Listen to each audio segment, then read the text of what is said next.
Welcome to Percussion Axiom TV. I'm your host, Tom Burritt, and this is episode number 75. Before we get into today's Axiom, I wanted to just talk a little bit about, lately I've been on this kick about things being underrated. And yesterday I put a post up on Drum Chatter, which is just a quick little video talking about how important it is to work harder than everybody else, and how that maybe that just idea of busting your butt and working your face off is maybe just not something that everyone does as much as they think they do or think they actually could. So that's gotten some really good some discussion, so check that out if you haven't done that yet. And thanks to Norm Weinberg, who left a really great comment that sort of touched on all kinds of things that I didn't even think about, that he was totally right about. So Norm, thank you so much for those thoughts. So guys, check that out because there's some great stuff there. So today, we're going to talk a little bit about, just to get into today's Axiom, is really about, what is it, when I watch great performers play, no matter what the instrument, they all have a movement about them, a stage presence, and the way that they move, whatever it is they're doing, that is very refined, and most of the time really serves the music of whatever it is they're playing. And so I want to talk about that, because I think that's something that is obviously it's important for any musician, but maybe even more important for us in the massive ground that we have to take care of inside playing the marimba. So one thing I do, because I think this is really, really important to look at in my warm-up exercises, I talk a lot about keeping our elbows in, how to move your body in a way that doesn't look awkward or give the impression that's going to go against maybe of how you're playing something. So that's today's Axiom, is how important is stage presence, how important is movement of our body. So I want to attack two areas. The first one is just how we move to be efficient. Okay, actually they're both sort of efficiency related, but the first thing is what we do with our actual body, moving around the instrument and making difficult reaches. We have a lot of reaches in a lot of our repertoire. You guys can think of many, I'm sure, just off the top of your head. We've got just big reaches. In an instrument like the Maltech Imperial, where we've got wider bars, this is even more important. But it's important on any extended range marimba, actually.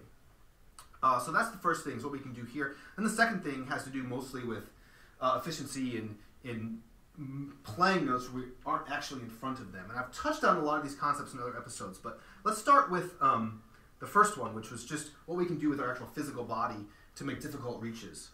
What I see often in students is,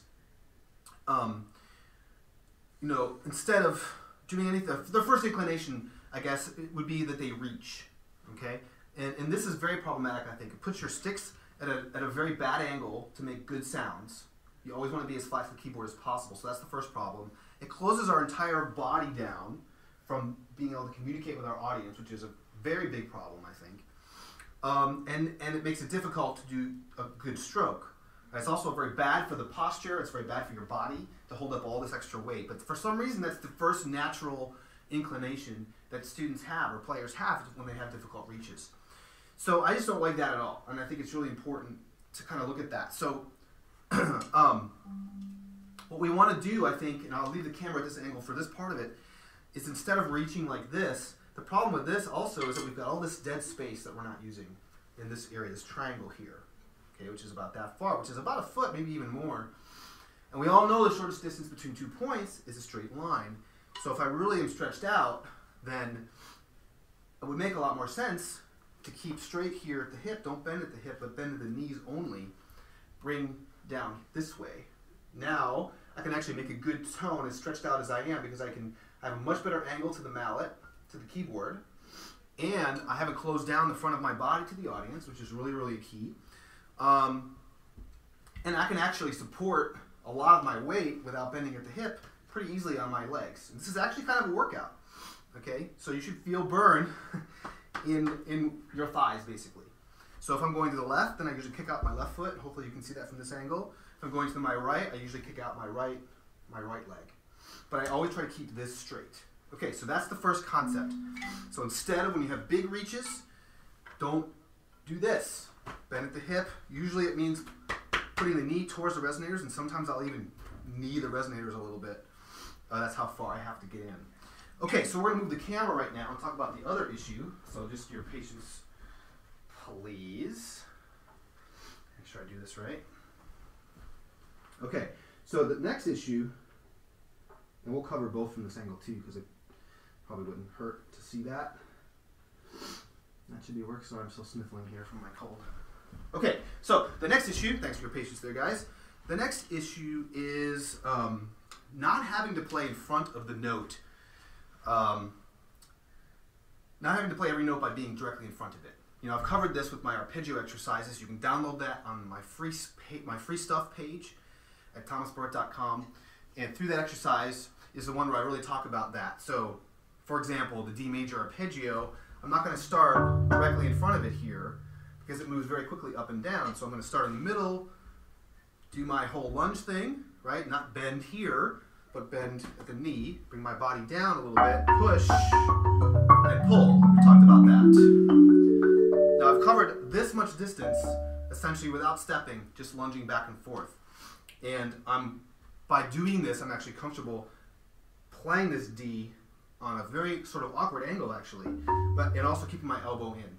This allows me to keep my movement to a minimum, which would be absolutely critical if I don't want to move too much when I play. So that's really important in the way that I play, and I think it really helps when I'm playing music to kind of keep everything as close to center here as possible, so I can take away the distraction of how much movement I have behind the instrument. So those are the two areas. Okay, so the first one was stay here straight at the hip, bend to the knee. The second one was learn how to play notes without being directly in front of them as much as possible.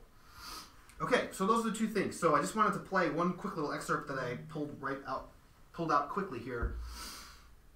And it's the Ed Haddad piece from the Intermediate Masterworks called Have You Met Lydia? And it's in the middle section's got this kind of funky, cool little ostinato on the left hand with some sixths in the right hand that kind of stretch you out big time.